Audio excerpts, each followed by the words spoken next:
नमस्कार, आप सभी का स्वागत है। आप देख रहे हैं इंडिया डेली, आपके साथ मैं हूं किरण। नमस्कार, मैं हूं आशीष सिन्हा। नमस्कार, स्वागत है आपका 3 का सवाल में। मैं हूं आपके साथ पलक सहगल।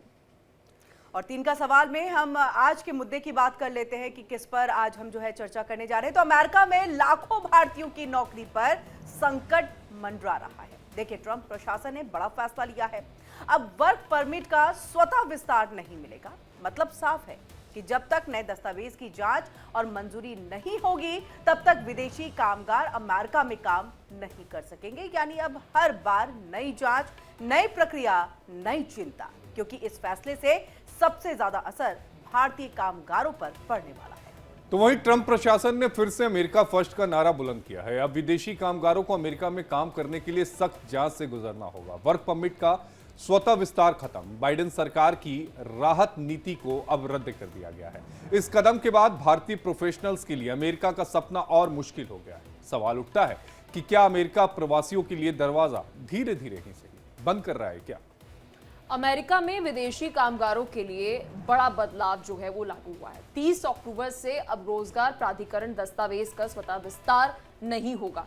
सरकार का ये कहना है कि अमेरिका में काम करना अधिकार नहीं, विशेषाधिकार है। लेकिन इस नए नियम से भारत समेत कई देशों के लाखों लोगों का भविष्य जो है उस पर बड़ा असर पड़ेगा, क्योंकि अब वर्क परमिट तभी मिलेगा जब पूरी जांच पड़ताल पूरी हो जाएगी। और देखिए, इसी पर 3 सवाल महत्वपूर्ण, जिस पर पहला सवाल जो है वो है विदेशी कामगारों को लेकर के कि क्या अमेरिका आखिरकार विदेशी कामगारों पर इतना सख्त क्यों हो गया है। दूसरा सवाल यह है कि क्या H1B वीजा धारकों के लिए खतरा जो है वो पैदा हो गया है। और तीसरा सवाल, क्या अमेरिकी अर्थव्यवस्था पर भी इसका बड़ा असर पड़ते हुए नजर आएगा। और इसी मुद्दे पर चर्चा करेंगे। हमारे साथ खास मेहमानों का एक पैनल जुड़ेगा जो अपनी बातों को रखेंगे और समझाने की कोशिश करेंगे कि आखिर ये हो क्या रहा है। और इसी पर चर्चा करने के लिए हमारे साथ डॉक्टर मोनिका बी सूद, विदेश मामलों की जानकार, हमारे साथ जुड़ रही हैं। इसके अलावा हमारे साथ निपुण जी जुड़ेंगे, अंतर्राष्ट्रीय मामलों की जानकार। मोनिका जी, आपका बेहद स्वागत है इंडिया डेली में। जरा आप ये समझाइएगा कि ट्रंप प्रशासन की इस नई नीति से जो अप्रवासी हैं, जो अमेरिका गए हैं रोजगार की तलाश में या रोजगार वहां पर कर रहे हैं, ये नया नियम उनके लिए कितना ज्यादा कठोर साबित होगा और इससे कितना ज्यादा असर पड़ने वाला है, खासकर भारतीयों पर। देखिए, मैं आपको थोड़ा सा पहले विस्तार से समझाती हूँ इसका बैकग्राउंड। जो ये EAD था, जिसको हम एम्प्लॉयमेंट ऑथराइजेशन डॉक्यूमेंट कहते हैं, ये बैरक ओबामा ने स्टार्ट किया था 2015 में। ये सिर्फ इसलिए शुरू किया गया था कि जो लोग जैसे कि H1B वीज़ा पे आ रहे हैं भारत से, या और जो देशों से, एशियन देशों से लोग आ रहे हैं, उनके साथ जितने भी उनके स्पाउस हैं या उनके डिपेंडेंट्स हैं जो उनके साथ आ रहे हैं, उनको काम करने में अमेरिका जैसे देश में दिक्कत ना आए। लोग वहाँ जाते थे, वहाँ जाके मैं सच बताऊँ तो एक हिसाब से उनके जो उनके स्पाउस जाते थे, उनके मतलब जो डिपेंडेंट जाते थे, उनका काफ़ी बुरा हाल होता था काम करने के लिए। वो तो वहाँ पर फ्री होते थे, या जैसे कि जो स्टूडेंट्स पढ़ने गए, मैरिड स्टूडेंट्स पढ़ने गए, उनके स्पाउस साथ उनको कंपनी करते थे। तो ऐसे में अब ये है कि वो 2015 में उन्होंने स्टार्ट किया कि लोगों को सुविधा मिले, पर ट्रंप ने इस चीज़ को आके बैन कर दिया, बल्कि आज ही बैन हुआ, कल ही बैन हुआ है। तो इसका छोटा सा मैं आपको एक उदाहरण देती हूँ। ये बैन इसने क्यों किया है, ये जो सब कुछ अगर शुरू हुआ है तो आप देखिए थोड़ा सा पीछे जाके, ऑपरेशन सिंदूर के बाद शुरू हुआ। ऑपरेशन सिंदूर के बाद ट्रंप ने हमारे देश के साथ कहा कि मैंने जो ऑपरेशन सिंदूर है उसका सीज फायर करवाया है। ये ट्रंप साहब का लास्ट टेन्योर है प्रेसिडेंसी का, तो वो अपने आप को हर जगह पे ऊपर रखना चाहते हैं, ऊपर दिखाना चाहते हैं कि भी मैं सबसे बेस्ट लीडर हूं और मेरा नाम इतिहास में लिखा जाए। इसलिए उन्होंने नोबेल प्राइज की मांग। मोनिका, यानी ये कहने में फिर दोहराए नहीं है कि कहीं ना कहीं ईगो की नीति है, ये किसी तरह से देश के बेनिफिट के लिए नहीं है। देखिए, मैं वहीं पे आ रही हूँ। उसके बाद जब उनका ये चीज़ पूरा नहीं हुआ, जब भारत ने मना कर दिया कि भाई हमारे बीच में कोई ऐसा सीज फायर आपने नहीं करवाया है, वहाँ के पाकिस्तान के जो डिफेंस सेक्रेटरी थे उनका फ़ोन आया, उसके बाद हमारा सब स्टार्ट हुआ होना। उसके बाद जब ये उनका नीति नहीं चली तो उन्होंने हमारे ऊपर टैरिफ्स लगाए। जब टैरिफ्स को भी हमारी जो एक्सटर्नल अफेयर्स मिनिस्टर हैं उन्होंने किसी तरह से इंटरनेशनली इस चीज़ को सुलझा लिया, तो उनके पास कोई और तरीका नहीं था। तो इस तरीके से उन्होंने अब जो जितने भी वहाँ पर भारतवासी हैं हमारे, जो नेशनल्स हैं, ग्रीन कार्ड पे रह रहे हैं, जैसे है जो H1B वीज़ा पे हैं, उनके ऊपर सीधा निशाना साधा है। कम से कम अब देखिए 22%, 22,000 के करीब वहाँ पर डॉक्टर्स, इंडियन डॉक्टर्स काम कर रहे हैं। 22% डॉक्टर हैं जो पूरे यूएस के डॉक्टर्स के मतलब को देखें तो 22% वहाँ पे भारतीय डॉक्टर काम कर रहे हैं, उनके ऊपर ये एक निशाना है। फिर जितना सिलिकॉन वैली है, हम सबको पता है कि वो सब हमारे भारतीय भाइयों की वजह से चल रहा है। इस समय नासा में ही केवल 7% इंडियन हमारे जो भारतीय हमारे जो हैं लोग वो काम कर रहे हैं। तो इस प्रकार से ये सीधा का सीधा निशाना H1B वालों के ऊपर है, उनको तो खतरा है ही, प्लस जो उनके डिपेंडेंट्स और स्पाउस गए हैं जिन्होंने H4 वीजा अपना मतलब अप्लाई किया था, सीधा सीधा खतरा उनको भी है। नहीं, लेकिन इसमें एक सवाल उठता है। डोनाल्ड ट्रंप साहब ये कह रहे हैं कि चलो अमेरिका को एक बार फिर महान बनाया जाए। ये इन नीतियों से अमेरिका को महान बनाएंगे या अमेरिका को गर्त में लेकर जाएंगे? नहीं, अमेरिका को गर्क में इसलिए लेके जाएंगे क्योंकि जब इन्होंने टैरिफ हमारे ऊपर लगाए थे तो उसमें ये फेडरल लॉज के अगेंस्ट था, जो इनके इंटरनल लॉज थे। अब अगर आप देखें तो कम से कम इनके ऊपर 50-60 से भी ऊपर जो इनकी इंटरनल एडमिनिस्ट्रेशन है, अपनी state wise administration, federal administration है, उन्होंने इनके ऊपर लॉ सूट फाइल किए हैं। लोग चाहते हैं कि ये गवर्नमेंट ही गिर जाए, ट्रंप को कोई पसंद नहीं कर रहा है। इस पर हमारे साथ अंतर्राष्ट्रीय मामलों के जानकार निपुण जी जुड़ चुके हैं। सर, इसका इम्पैक्ट क्या होगा? अगर हम बात करें अमेरिकन इकोनॉमी पर क्या इसका असर होगा, लेकिन उसके साथ साथ भारत की इकोनॉमी पर क्या कुछ असर पड़ते हुए नजर आएगा? क्योंकि वहां पर अगर परमिट इजीली नहीं मिलेगा तो जो हमारा ब्रेन ड्रेन हुआ है और जो वर्कफोर्स वहां पर गई है, कहीं ना कहीं वो वापस तो भारत आएगी, ज्यादा नहीं बस कुछ संख्या में तो आएगी। देखिए, अभी मैं सुन रहा था मैम जो से पहले बोल रही थी, और उन्होंने बहुत ही कई बातों को लेकर बहुत स्पष्ट कहा। देखिए, जो इस प्रकार की पॉलिसीज होती हैं जो अभी अमेरिका लेके चल रहा है, हमको समझना होगा कि आज जिस अमेरिका को हम देख रहे हैं वो अमेरिका कौन सा है। आज वो अमेरिका है जो एक फ्रस्ट्रेटेड है या बहुत ही ज्यादा आपको अग्रेसिव मोड पे दिखाई दे रहा है। कारण क्या है कि अमेरिका ने एक हैव स्टेटस कई कई सालों तक क्या क्या एंजॉय किया है। आज अमेरिका को ये लगता है कि जो मेरा एक हैव स्टेटस था वो मुझसे छीना जा रहा है या मैं डाउनफॉल की ओर हूं। तो वो कैसे भी करके अपने आप को रिवाइव करने का प्रयास कर रहा है। और निश्चित रूप से अमेरिका की अगर हम देखें तो अभी एक ILO का पॉपुलेशन डिपार्टमेंट है, उसकी रिपोर्ट आई थी लास्ट ईयर। उसके अकॉर्डिंग अगर हम देखें तो अमेरिका के ओनली 28% लोग ही इंटेलेक्चुअल्स हैं। 28% लोग। भारत और जापान की बात करें, चीन की बात करें तो करीब 51% लोग इंटेलेक्चुअल्स हैं। जो वहां पर जाकर जो इंटेलेक्चुअल जॉब्स होती हैं वो हम लोग करते हैं, जैसे डॉक्टर, इंजीनियर, साइंटिस्ट की हम बात करें। According to HRD of America, उनका कहना ये है कि अप्रोक्स 1/3 पॉपुलेशन जो हमारे इस प्रोफेशंस की हैं, जैसे हम नासा की बात करें, डॉक्टर्स की बात करें, इंजीनियर्स की बात करें, they are belong to the India. NASA का हर तीसरा साइंटिस्ट जो है वो इंडियंस है। तो बात यह है कि जब हम इस प्रकार के फैक्ट्स को भी देखते हैं, इस प्रकार के डेटा को भी देखते हैं, लेकिन अमेरिका को लगता है कि मेरे यहाँ की जो वैकेंसीज हैं या मेरी जो जॉब्स हैं वो अमेरिकन को नहीं मिल रही है, अमेरिकन की बजाय इंडियंस को मिल रही है या अदर और कंट्रीज को मिल रही है। तो मेरे यहाँ पर क्या हो रहा है कि मेरे लोग वो आपका अनएम्प्लॉयमेंट यानी कि बेरोजगारी से जूझ रहे हैं, जिससे क्या हो रहा है कि मेरे यहाँ का जो पैसा है वो बड़ी मात्रा में क्या हो रहा है, बाहर जा रहा है। भाई हम देखते हैं कि हमारे देश के अंदर भी जो फॉरेक्स आता है या रेमिटेंस जो आते हैं वो बड़ी मात्रा में हमारे जो भारतीय बाहर रहते हैं, जिसको हम इंडियन डायस्पोरा कहते हैं, वो बड़ी मात्रा में भारत को पैसा भी भेजता है। तो ये भी अमेरिका को एक तकलीफ होती है कि मेरे यहाँ से कमा के भेजते हैं। हालांकि इसके लिए भी बहुत ज्यादा बहुत स्ट्रॉन्ग नॉर्म्स बनाए गए हैं, जैसे वीजा की जो फीस है वो बढ़ा दी गई है, वहां पे रहने के जो मानक हैं वो इतने बढ़ा दिए गए हैं ताकि ज्यादा से ज्यादा खर्चा जो है वो अमेरिकन इकोनॉमीज में हो।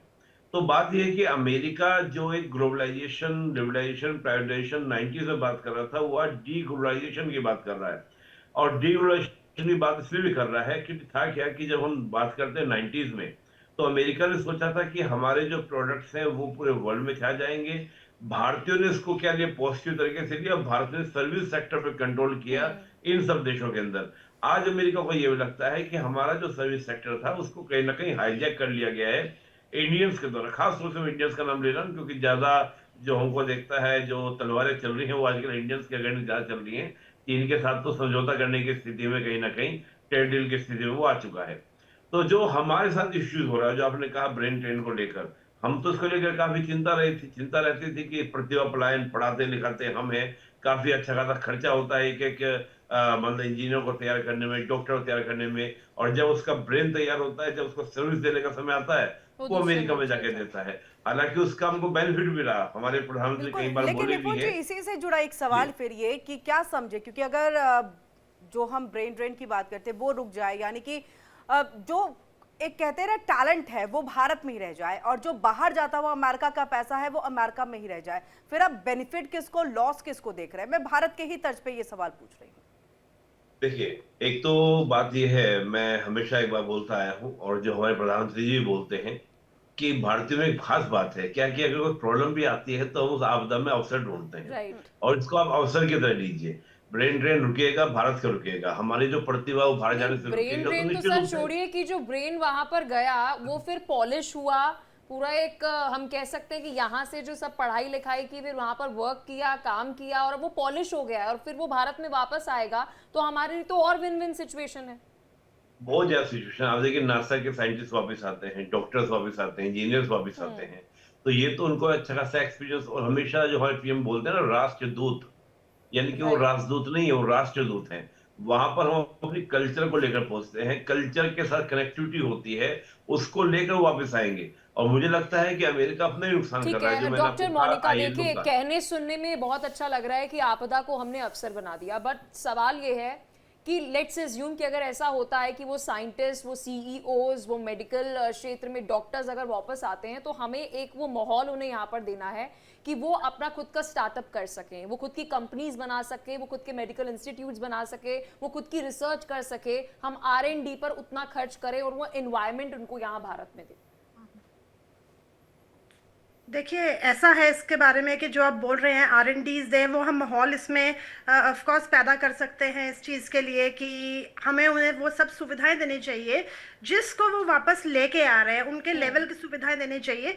एक हम किसमें काम और भी कर सकते हैं, जैसे कि हमारी एम्बेसी है यूएस में, तो उसके थ्रू एक हम वहाँ पर ऐसा एक क्रिएट कर सकते हैं, एक अलग से डेस्क, कि टैलेंट जो हमारा है वो खराब ना हो। इंडिया को एक डील करनी चाहिए यूएस के साथ कि अगर तुम हमारे जितने भी पॉलिश्ड वर्क, जितने भी वर्कर्स हैं, जितने भी हमारा ब्रेन है, वो जब वापस आ रहा है तो वो यहाँ रिमोटली बैठ के उस कंपनी, जिस जिस कंपनीज में वो काम कर रहे हैं वहां पर वो काम कर रहे हैं। उसको प्रॉब्लम क्या है? प्रॉब्लम ये है ट्रम्प को कि वो हम भारतीय वहां जाके बैठे हैं, उनकी जॉब्स ले रहे हैं, या हम उनका पैसा अर्न करके वहां पर सारा हम इंडिया में भेज रहे हैं, जैसे भी सर ने समझाया। पर एक बात यहाँ पर और मैं आपको समझाती हूँ इसके बाद, उनको ऐसा करना चाहिए कि उनको कुछ देर के लिए, जैसे कुछ महीने के लिए उनको वापस भेज दिया, तो उनको रिमोटली काम करने का मौका 6-8 महीने, 1 साल का मिलना चाहिए, जब तक कि वो रीस्टैब्लिश कर पाए अपने आप को अपने देश में। अपने देश में भी स्टार्टअप शुरू करने के लिए या कहीं जॉब करने के लिए, उस तरह के जब हम अपने भारत में ऐसे प्लेटफॉर्म क्रिएट करें उनके लिए, तो उसके लिए दोनों तरफ से समय की जरूरत है। तो ये छोटा सा एक डील, या डॉक्टर मोनिका, ये तो हमने पॉजिटिव तौर पे बात की, मतलब किसी भी चीज को किस तरह से पॉजिटिव वे में लिया जा सकता है और उसके लिए आगे क्या भारत को काम करने की जरूरत है। लेकिन सवाल ये है कि देखिए, कहीं ना कहीं हमारे बहुत सारे ऐसे युवा हैं जो अमेरिका जाकर के पढ़ते हैं, अब उनके लिए वो मुश्किल जो है वो हो जाएगी, और खासतौर से जो अपने स्पाउस के साथ जाते हैं उनको सबसे ज्यादा दिक्कत होगी। अब ऐसे में क्या हम ये माने कि अमेरिका एक मुश्किल कंट्री जो है, मुश्किल देश जो है वो भारत के लिए बन चुका है? क्योंकि बात अगर टैरिफ की कर ले, ट्रेड की कर ले, या फिर बात हम यहाँ पर H1B वीजा की कर ले, हर तरफ हम देख रहे हैं कि किस तरह से मुश्किलें जो है डोनाल्ड ट्रंप खड़े करते चले जा रहे हैं।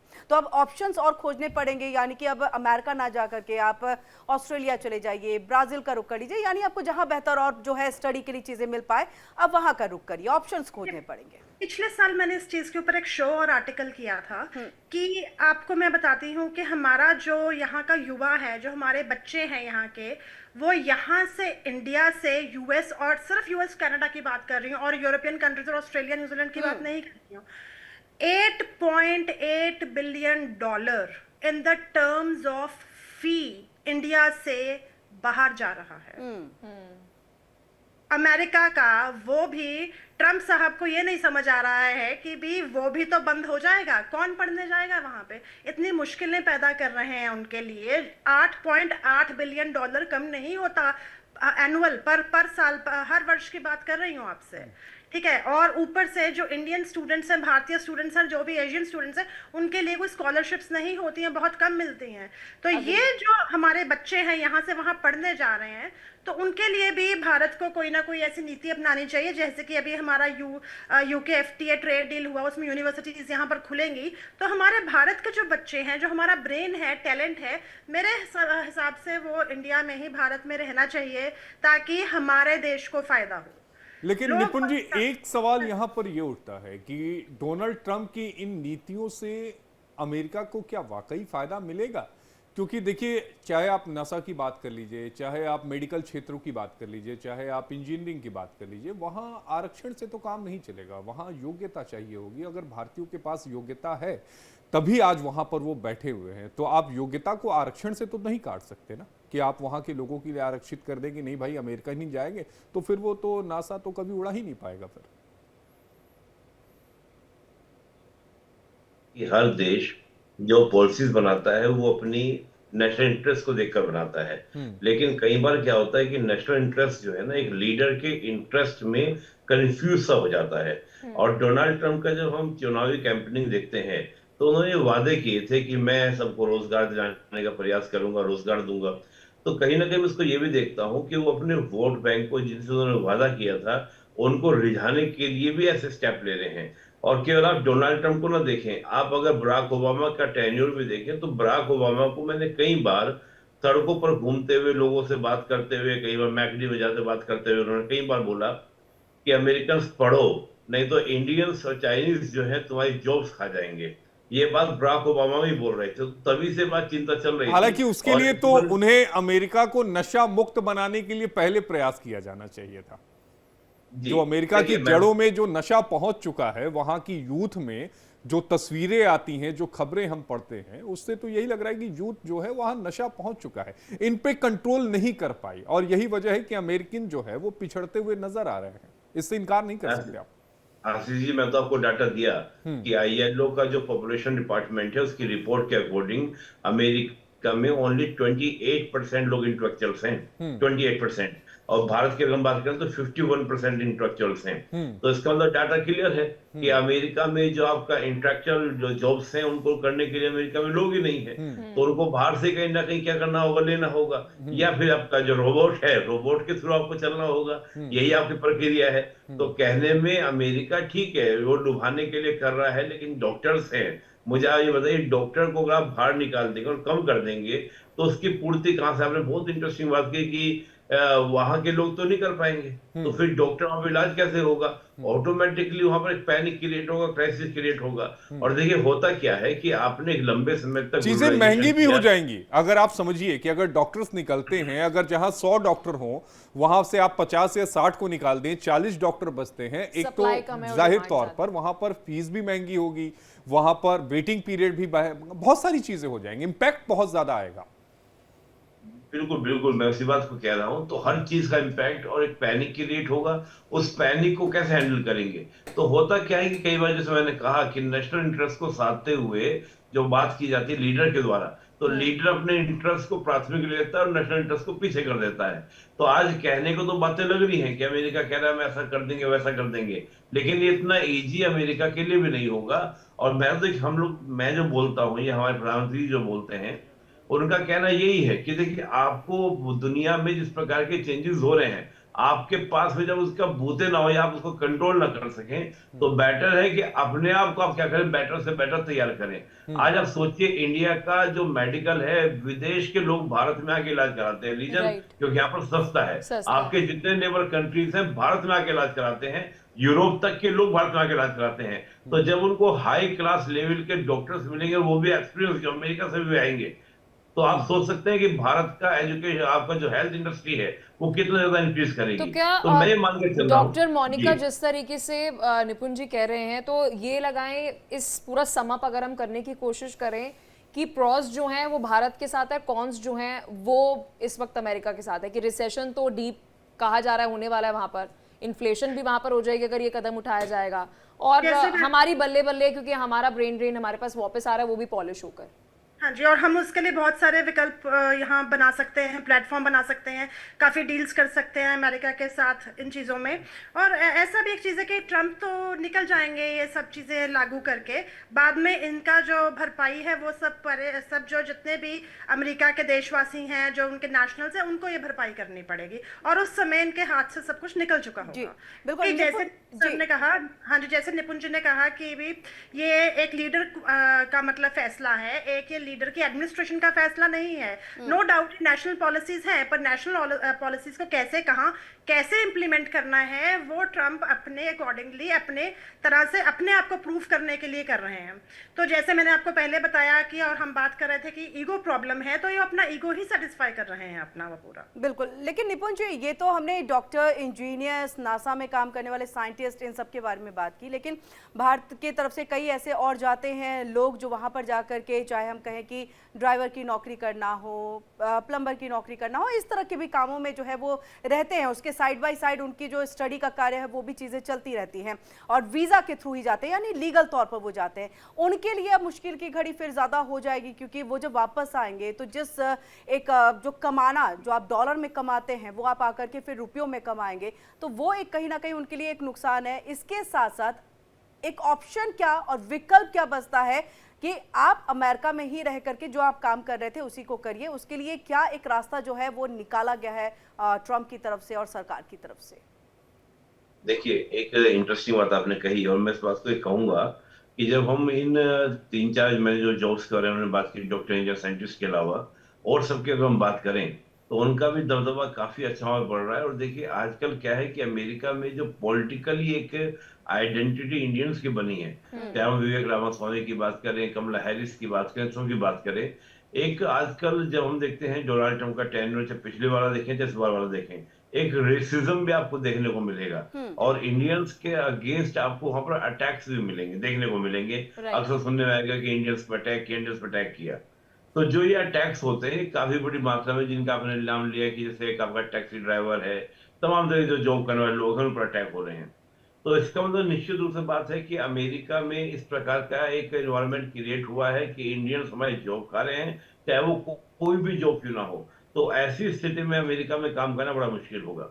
लेकिन आपने कहा ऑप्शंस क्या हैं? देखिए ऑप्शन आज हमारे अच्छा, पास ये बहुत सिर्फ सारे क्या हैं। डोनाल्ड ट्रम्प सोचते हैं कि इंडियंस जॉब खा रहे हैं, या अमेरिकन की भी यही भावना है?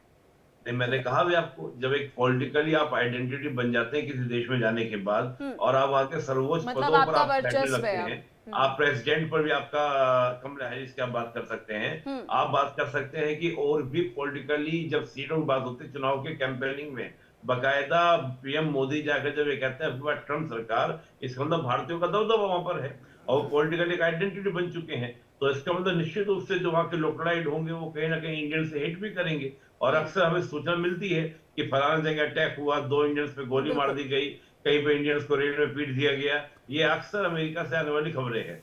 तो इसका मतलब एक रेसिज्म भी, एक इस तरह का भी इन्वायरमेंट जो है, व्हाइट मैन पीपल जो वहां पर है, वहां पर जो आप डेमोक्रेट पार्टी देखेंगे वहां पर इस प्रकार की चीज नहीं है। जो रिपब्लिकन पार्टीज है उस समय आप ज्यादा देखेंगे, या उनके सपोर्टर्स आप ज्यादा देखेंगे। तो ये भी थोड़ा सा अमेरिका की जो डोमेस्टिक पॉलिटिक्स है उस पर हमको नजर डालनी पड़ेगी। और डॉक्टर आपने कहा मोनिका, विकल्प के एक बारे में। आखिरी सवाल आपसे लेंगे कि अब इसका विकल्प क्या है हमारे पास?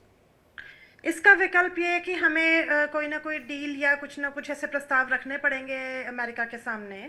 हमारे जो MEA है, मिनिस्ट्री ऑफ एक्सटर्नल अफेयर्स है, उनके तहत कुछ ना कुछ, उनके अंतर्गत हमें कुछ ऐसा कुछ कार्य करना पड़ेगा, जिससे जैसे मैंने बोला कि अगर ये लोग वापस आ रहे हैं, इनको वापस भेज रहे हैं, और ट्रम्प हमारी डील्स को, हमारे प्रस्ताव को नहीं स्वीकार करते, तो जो कंपनियां वहां पर हैं, हमें अपने यहाँ पर बहुत अच्छे प्लेटफॉर्म क्रिएट करने पड़ेंगे ऐसे लोगों के लिए जो वहाँ से, जैसे बताया गया कि पॉलिश होके वापस आएंगे, और उनको कुछ समय तक के लिए रिमोटली काम करने की इजाज़त मिलनी चाहिए। रिमोटली वो अपने घर से बैठ के काम कर सकें। उनको इमिडिएटली इस H1B वीज़ा वीज़ा जो भी इनका है और H4 है उसके तहत ये जैसे कि अभी लागू कर दिया है बिना किसी नोटिस के, तो इसके अगेंस्ट वर्ल्ड जो हमारा कोर्ट ऑफ जस्टिस है उसमें भी जाके एक अपने हमारे भारतवासियों को और हमारे देश को प्रस्ताव देना चाहिए कि इसका कोई नोटिस पीरियड नहीं था, इसका कुछ नहीं था। एकदम से सुबह उठते हैं ट्रंप और वो उठा के बोल देते कि आज ये फैसला हो गया, आज ये नीति मैंने अपना लिया, ये पॉलिसी कर दी। ऐसा नहीं होता।